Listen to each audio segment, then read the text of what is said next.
Axis mutual fund ने अपना global equity fund of fund बोल के एक नया फंड लॉन्च किया है। एनएफओ पीरियड इसका ये सितंबर में चालू है। NFO means new fund offer उसका चालू है। तो इस वीडियो में उस फंड के बारे में डिटेल्स हम देखेंगे, एनएफओ के ऑफर के बारे में हम जानेंगे। उसके साथ साथ वीडियो का एंड में मेरा एनालिसिस रहेगा कि हम लोगों को इस एनएफओ में निवेश करना चाहिए कि नहीं। तो बहुत इंटरेस्टिंग होने वाला है वीडियो को एंड तक जरूर देखिएगा, बहुत सारा कुछ जानने को मिलेगा आप लोगों को। तो चलिए शुरू करते हैं। मैं हूं संजय और आप देख रहे हैं आपका चैनल संजय टॉक्स। जो लोग भी चैनल में नए हैं, नीचे जो रेड कलर का सब्सक्राइब बटन है उसको क्लिक कीजिए, पास में जो बेल आइकन है उसको भी क्लिक कीजिए, ताकि मैं जब भी न्यू वीडियो अपलोड करूं वो आप लोगों के पास पहुंच जाए। तो चलिए शुरू करते हैं। कंप्यूटर स्क्रीन में मैं आप लोगों को लेके जाऊंगा और उसमें पूरा वीडियो रहेगा, उसमें मेरा राय भी मेरा वीडियो का एंड में रहेगा। तो एक्सिस म्यूचुअल फंड ने axis global equity alpha fund of fund बोल के एक ग्लोबल फंड यानी foreign equity mutual fund launch किया है। क्या है डिटेल्स पूरा जानेंगे हम इसमें, और ये फंड ऑफ फंड है, कब ये ऑफर ला रहा है, कितना दिनों तक चलेगा, पूरा हम जानेंगे। तो देखिए, ये एक्सिस म्यूचुअल फंड को वेबसाइट में हम लोग है, और ये फंड ऑफ फंड आप जानते हैं कि ये फंड ऑफ फंड होता ऐसा है कि ये फंड डायरेक्टली पैसिवली किसी और एक फंड में, जो ग्लोबल फंड है जिसमें फॉरेन इक्विटी स्टॉक्स रहेगा, उसमें वो लोग निवेश करेंगे। वो जो फंड का नाम है, जो मदर फंड आप बोल सकते हैं, जो पेरेंट फंड है, वो है Schroders ISF global alpha equity fund. हम लोग इस फंड के बारे में भी जानेंगे, क्योंकि ये जो एक्सिस म्यूचुअल फंड का ये फंड है, ये हमें और आपसे पैसे लेके यहां पे जो मेन पेरेंट फंड है यहां पे डालेगा। तो कुछ होल्डिंग्स यहां पे दिया गया है जो हम आगे जाके भी देखेंगे। देखिए, फॉरेन फंड है तो अमेजॉन, अल्फाबेट इंक जो गूगल है, माइक्रोसॉफ्ट, वीजा, एडोब, फेसबुक, आपका जो देख सकते हैं फिलिप मॉरिस, जेपी मॉर्गन। तो अच्छा जो फॉरेन इक्विटी स्टॉक है, जो ब्लू चिप कंपनीज है यूएस में लिस्टेड, उसमें ये लोग निवेश करते हैं। लेकिन इस फंड का जो मेन मोटो है, ये लोग यूएस में लगाएगा ऐसा नहीं है। इसका क्या डिटेल्स है मैं आगे जाके वीडियो में बताऊंगा, आप लोग बने रहें। तो देखिए, पहले तो डिटेल्स जान लेते हैं। पहले हम जानेंगे कि ये श्रोडर्स म्यूचुअल फंड है क्या। इसके बाद हम जानेंगे कि प्रोडक्ट के बारे में जो एक्सिस म्यूचुअल फंड लॉन्च करने वाले हैं। तो देखिए, यहां पे आप अगर आएंगे, ये है आपका जो main parent fund Schroders global equity alpha. ये एक म्यूचुअल फंड हाउस आप बोल सकते हैं। श्रोडर्स जो विदेश में लिस्टेड कंपनीज है, विदेश में ये मेनली अपना जो बिजनेस है वो करता है। तो थोड़ा सा इसका डिटेल्स यहाँ पे दिया गया है, जो हमें उतना जरूरत नहीं है। जो मेरा काम का चीज है हमारा, वो हम लोगों को देखना है। इधर है काम का चीज, आप देख सकते हैं। ये जो रिटर्न यहाँ पे लिखा है, वो लोग, ये हमारा काम का चीज है। इसमें हम देख सकते हैं ये जो बेंचमार्क यूज करते हैं वो है MSCI AC world index. MSCI world index बोल के एक इंडेक्स होता है, जहां पे वर्ल्ड का आपका डिफरेंट कैटेगरीज आता है। जैसे कि यूएस कुछ रहता है, जापान रहता है, उसमें इमर्जिंग कंट्रीज रहते हैं, जैसे भारत, रशिया, ये सब इमर्जिंग कंट्रीज के अंदर आता है, वो सब रहता है। तो उसका रिटर्न यहाँ पे आपको दिखाई देगा। एक बात इसमें है, यहां पे ये जो रिटर्न आपको दिख रहा है, इसको भी हम एक इंफॉर्मेशन के लिए यूज कर सकते हैं, लेकिन ये आपका एक्चुअल रिटर्न नहीं होगा, क्योंकि ये पास्ट परफॉर्मेंस है। आप देख सकते हैं 2019, 2015 से लेके 19, ये पास्ट परफॉर्मेंस है। लेकिन फिर भी इसको हम ज्यादा ध्यान नहीं देंगे, क्योंकि ये डॉलर्स में यानी उन लोगों का करेंसी में है। ये हमारा इंडियन करेंसी में आईएनआर को कंसीडर करके रिटर्न नहीं है। आईएनआर में कंसीडर करके रिटर्न मैं इस वीडियो में आगे जाके बताऊंगा। जस्ट आपको देख लीजिए कि ये जो एमएससीआई वर्ल्ड इंडेक्स को ये लोग बेंचमार्क करके करता है, और ये डॉलर टर्म्स में आपका बेंचमार्क रिटर्न है। इसके बाद हम आ जाते हैं थोड़ा सा नीचे। यहां पे आप देखिए रीजनल ब्रेकडाउन, जो मैं आप लोगों को बता रहा था। नॉर्थ अमेरिका ज्यादा आपका जो लेता है, जो पोर्शन है नॉर्थ अमेरिका, उसका जो कंपनीज है उसमें ये ज्यादा इन्वेस्टेड है। ये जो सेक्टोरियल ब्रेकडाउन है, और यहाँ पे रीजनल ब्रेकडाउन। यहाँ पे देख सकते हैं आपका यूरोप, आ गया। यहाँ पे इमर्जिंग मार्केट्स, ये 10.4% आपका इमर्जिंग मार्केट में ये लोग निवेश करते हैं, जहां पे इंडिया भी आता है।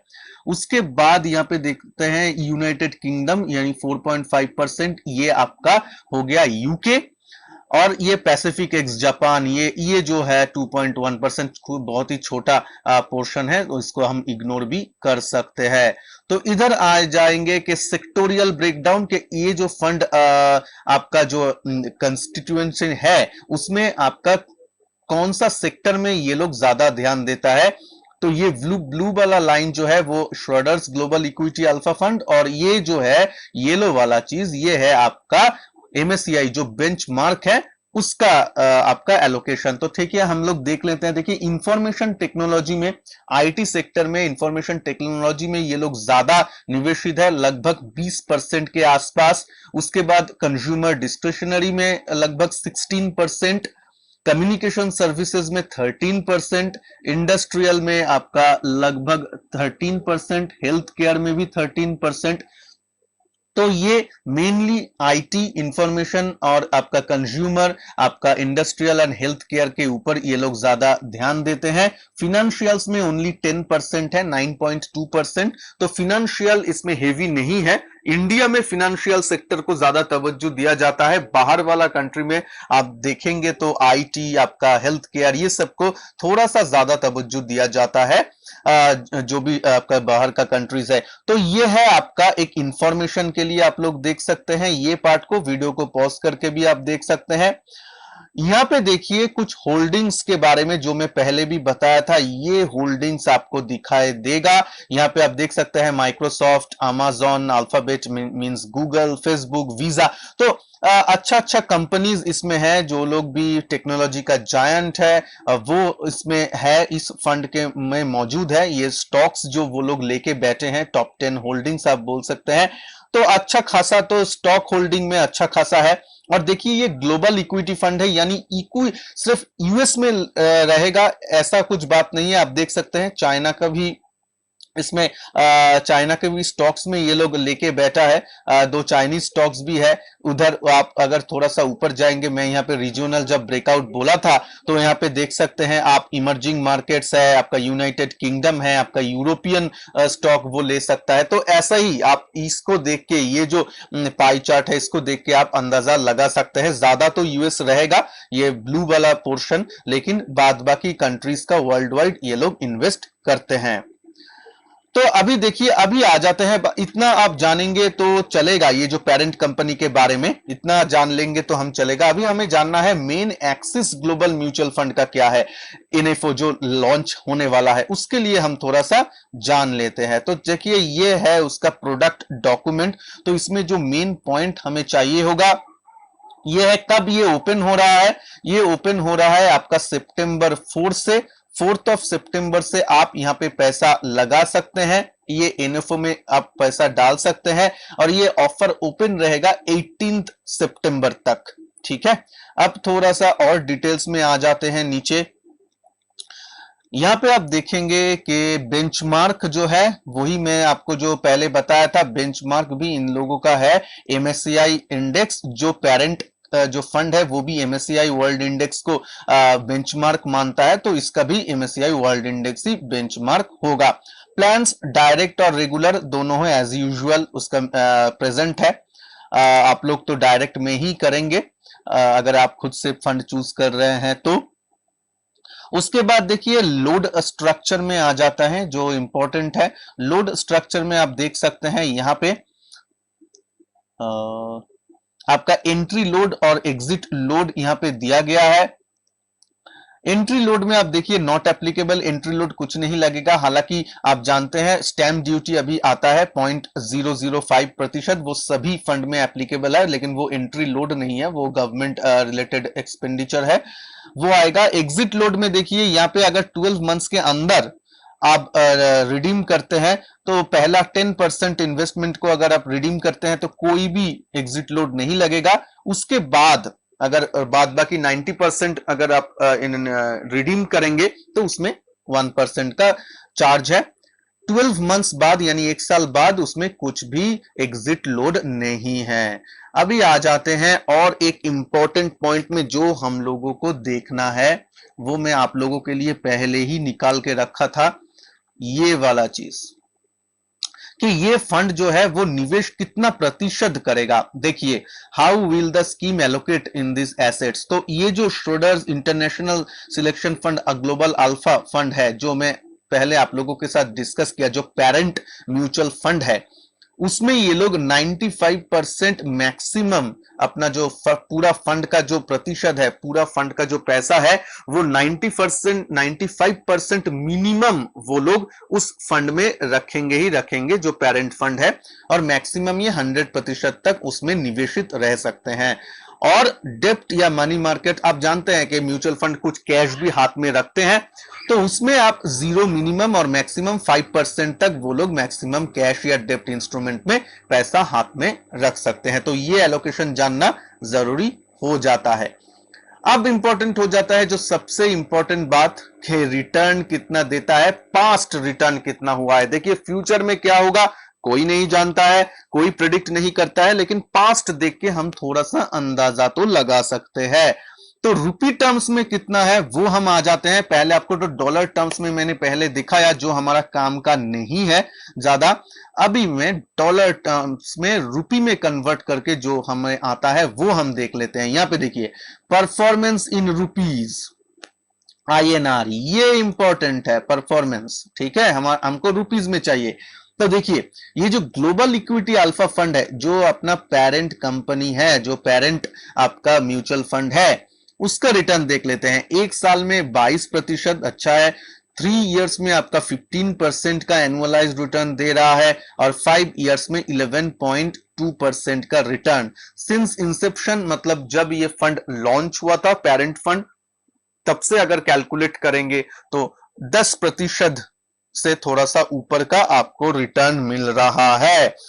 MSCI वर्ल्ड इंडेक्स यानी बेंचमार्क, बेंचमार्क को आप देख सकते हैं 16% 1 ईयर में, 3 इयर्स में 13.2%, 5 इयर्स में 11% के आसपास, और सिंस इंसेप्शन भी आप बोल सकते हैं 10.6% के आसपास ये रिटर्न दे रहा है। तो आप देख सकते हैं ये जो फंड है, ये अपना बेंचमार्क को, ये लॉन्ग टर्म में 5 इयर्स हो गया या सिंस इंसेप्शन हो गया, बेंचमार्क को ये फॉलो कर रहा है। एग्जैक्टली आप बोल सकते हैं बेंचमार्क के जैसे ही रिटर्न है, ना अंडर परफॉर्म ना आउट परफॉर्म, कुछ भी उतना नहीं है, लगभग लगभग बेंचमार्क को ही वो लोग फॉलो कर रहा है। एक साल में जो आप देख सकते हैं बेंचमार्क को थोड़ा सा आउट परफॉर्म किया, 3 साल में भी आपको आउट परफॉर्म किया, लेकिन लॉन्ग टर्म में 5 साल या उससे ज्यादा अगर आप जाएंगे तो ये बेंचमार्क को ही फॉलो कर रहा है। तो ये मेन चीज जो हमें जानना चाहिए। अभी हमें मेन जो क्वेश्चन आ जाता है कि हमें इसमें निवेश करना चाहिए कि नहीं, should we invest in that. तो देखिए, एक बात आप ध्यान में सुन लीजिए। तो देखिए, बहुत लोग, आप लोग नेस्डेक 100 में निवेशित है, बहुत लोग S&P 500 में निवेशित है, मतलब बहुत सारा ग्लोबल फंड में आप लोग शायद निवेशित है। अगर ऑलरेडी निवेशित है तो इस फंड में ऐसा कुछ खास नहीं है कि आप लोगों को निवेश करना ही करना है, आप रिटर्न भी देख सकते हैं। और ये ग्लोबल फंड है, अगर आप लोग मतलब ऑलरेडी निवेशित है किसी इंटरनेशनल म्यूचुअल फंड में, और आप लोग कुछ मन बना रखे हैं कि निवेश करने के लिए, तो NFMO इसमें मतलब अलग सा ये कुछ अट्रैक्टिव प्रोडक्ट ऐसा नहीं है कि वो सबको रिडीम करके आपको यहाँ पे आ जाना है, ऐसा कुछ बात नहीं है। आप लोग आराम से इसको छोड़ सकते हैं। और जो लोग निवेश नहीं किए हैं कुछ भी इंटरनेशनल म्यूचुअल फंड में, और आप लोग चाहते हैं कि इंटरनेशनल यानी ग्लोबल फंड में निवेश करेंगे, तो उसके लिए एक है कि आप देखिए ये फंड कैसे परफॉर्म करता है वो हमें थोड़ा सा देखना है। तो इसको आप NFO में खरीदने का राय नहीं रहेगा, आप इसको लिस्टेड होने दीजिए, मतलब इसको आप NFO पीरियड उसके होने के बाद नॉर्मल जो चालू होता है, दिन के दिन वो लोग NAV डिक्लेयर करते हैं, उसके लिए वेट कीजिए, एटलीस्ट 1 मंथ 2 मंथ वेट कीजिए, उसका जो पोर्टफोलियो है उसको डिक्लेयर होने दीजिए, उसका कैसे इंडियन रुपीज में उसका रिटर्न कैसे रहता है उसको देख लेने दीजिए, उसके बाद आप डिसाइड कर सकते हैं। NFO में कूद के लेना अभी तो इतना ये टेम्पटिंग नहीं लग रहा है जो पूरा डिटेल्स दिख रहा है, क्योंकि देखिए ये जो मेन फंड्स में स्टॉक्स में निवेश करते हैं, फेसबुक, गूगल, माइक्रोसॉफ्ट, ये आपको डिफरेंट अभी जो बहुत सारा म्यूचुअल फंड है उसमें आपको मिल जाएगा।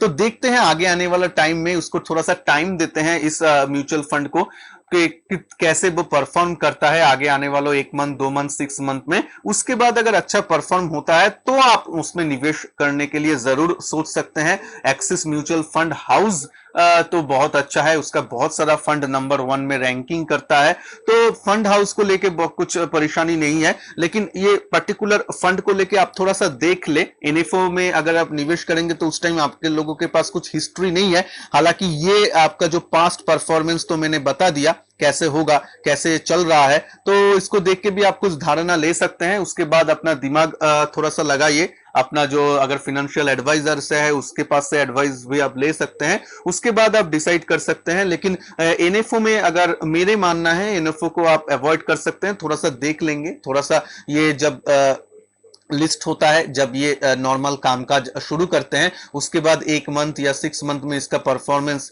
कैसे रहता है वो हम देख लेंगे। उसके बाद हम आराम से निवेश करने के लिए सोच सकते हैं। तो थैंक यू दोस्तों, होप आपको ये रिव्यू या ये मेरा जो ओपिनियन है वो अच्छा लगा होगा। वीडियो को अगर अच्छा लगे तो लाइक शेयर जरूर कीजिए, और जो लोग भी चैनल में नए हैं वो लोग चैनल को सब्सक्राइब जरूर कीजिए और बेल आइकन को भी जरूर प्रेस कीजिए। तो चलिए मिलते हैं नेक्स्ट वीडियो में, तब तक के लिए जय हिंद, वंदे मातरम।